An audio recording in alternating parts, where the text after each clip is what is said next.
Hola, karibu kwenye B News. Mimi tu hasa boy Amadi hasa Tanzania, nipo hapa kukusanua kila mtu kina hapa ina makina trend sana. Sasa leo bana nataka nikupe ufahamu kidogo kuhusiana na maana halisi ya usingizi.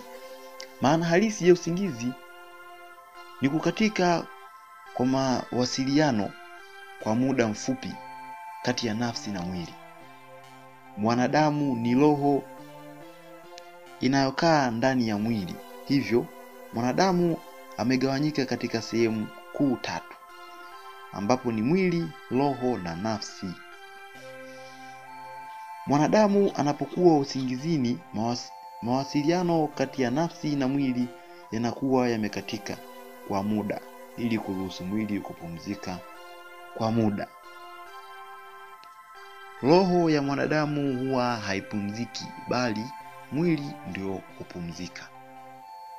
Mwanadamu ameumbwa na ufahamu mbili. Ambapo ufahamu mkubwa unaitwa conscious mind, ambao umetawala matendo yasiyo ya hiari.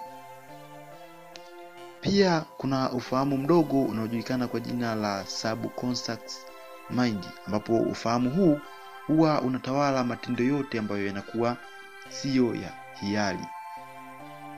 Kinachotokea ni kwamba nafsi ya mwanadamu ambayo ndiyo ina hisia, nia, utashi, akili na maamuzi, ambapo huendeshwa na conscious mind na kupokea taarifa kutoka kwa subconscious mind kwamba sasa ni muda wa kulala.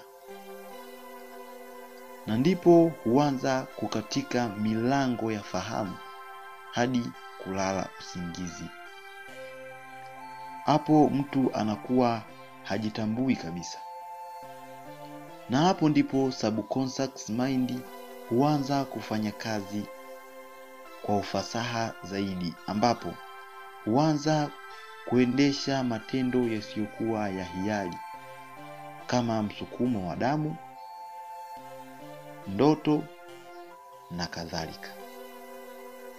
Hiyo ndiyo hasa maana halisi ya neno usingizi. Unafahamu nini kuhusiana na neno usingizi? Andika komenti yako alafu mimi nitapita nayo. Asante sana kwa wewe ambaye umekwisha kusubscribe channel yetu ya Ndugu Online TV. Kwa wewe ambaye bado hujasubscribe, fanya kusubscribe kisha gusa alama ya kengele. Utakuwa ukipata notification kwa kile ambacho tutakuwa tumekusogezea. Mimi tu hasa boy Amadi hasa Tanzania.